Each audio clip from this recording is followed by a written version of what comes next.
올 상반기 부동산 시장에 대한 전망을 아까도 대체로 얘기를 해주셨습니다만 다시 요약해서 그 전망을 각각 한 1분 정도 해주시면 될 텐데요. 김규정 팀장부터 시작해 주시죠.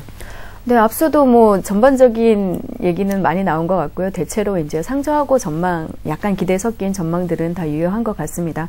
일단은, 앞서 저희가 논의했던 여러 가지 정책에 관련된 시장의 반응이나 실효 부분들은 사실은 당장 크게 나타나기는 어렵겠지만 제가 볼 때 이제 하반기에 본격적인 회복 가능성이나 그런 것들을 높이기 위해서는 이런 규제 완화책들이 좀 조기에 빨리 실현이 되는 것들이 좀 기대 심리를 회복시키고 소위 시장에 이제 회복할 때 마중물 역할을 할 수 있는 그런 역할을 할 수 있다고는 보고 있습니다. 그래서 그런 부분이 좀 더 이제 혼란 없이 단기간 내에 빨리 종료가 돼서 하반기에는 좀 가격의 폭등을 원하는 것이 아니라 가격은 안정되되 이제 거래 활성화와 주거의 질을 높이는 그런 부분으로 갈 수 있기를 좀 기대해 보고 있습니다. 네, 김준환 교수님.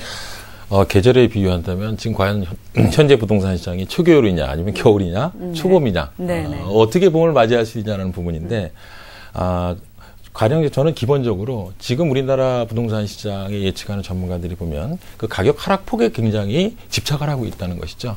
저는 개인적으로 봤을 때 가격 하락폭이 얼마냐가 문제가 아니라 이런 하락 국면을 얼마나 단기적으로 조정을 할 수 있느냐가 가장 중요하다고 생각을 합니다. 그래서 저희가 만약에 겨울이라고 생각하면 이 추운 겨울을 보다 짧게 우리가 겨울을 짧게 만약에 한다면 올해 하반기부터 아까 말씀하신 대로 또 내년부터라도 단기적으로 보면은 우리가 회복해서 상승하는 그 부동산 시장이 굉장히 회복하는 이런 개선되는 국면으로 전환되지 않을까 생각을 하기 때문에 결국은 정책적으로 너무 인위적으로 막다 보면 시장의 자율적인 어떤 그 기능에 의해서 회복이 안 되고 점점 더 늦어질 수 있기 때문에 정책 입안하시는 분들이 이런 시장의 어떤 기능에 좀 맡겨둘 필요도 있지 않나 이렇게 생각을 합니다. 네네.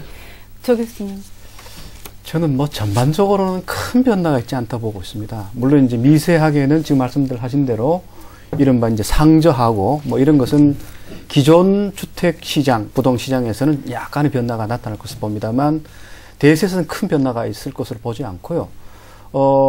그런 면에서도 약간은 이제 경미한 긍정적인 여러 가지 어떤 개선의 효과 같은 것이 나타날 것으로 보는데 저는 인수위를 거치면서 이 정부의 중장기적인 주택 부동산 정책의 기본 기조 같은 것이 아마 드러날 것으로 봅니다만 분명한 것은 거래를 활성화시키고 그럼 시장을 활성화시킨다 하더라도 과거식으로 돌아가지는 않을 겁니다. 그렇게 가기도 힘들 뿐만 아니라 간다 하더라도 문제가 많기 때문에 경제 민주화와 결부된 여러 가지 정책들을 통합해서 융합적으로 아마 정책을 펼 가능성이 많습니다. 그렇다면 이게 되살아나더라도 과거식의 일종의 그냥 유주택자라든가 공급자 중심은 아닌 것 같아요.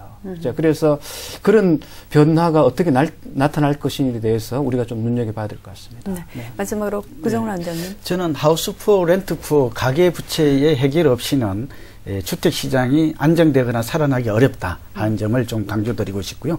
박근혜 당선인 같은 경우는 그런 면에서 여러 가지 좀 대책을 내놓았는데 우선 당장 취득세 이 감면부터가 지금 벽에 부닥쳐서 상당히 거래 절벽 현상이 나타나고 있거든요. 그래서 저 같은 경우에는 이제 지금 시장의 가장 큰 문제가 불확실성과 불안감인데 이 정책이 이 부분을 해결하지 않으면 시장이 다시 반전되기는 어렵다. 그리고 만약에 세금 감면이라든지 규제 완화가 박근혜 당선인의 공약대로 제대로만 이루어진다면 앞서 말씀드린 대로 하반기부터는 완만한 회복, U자형 상승세는 나타나지 않을까 그렇게 보아서 지금 박근혜 당선인 같은 경우 인수위가 출범했습니다만 맡기지 말고 여야에 적극 협조를 해서 양해를 구하고 설득할건 해가지고 시장의 불확실성, 정책의 공약에 앞장서는 노력이 필요하지 않을까 생각합니다. 네.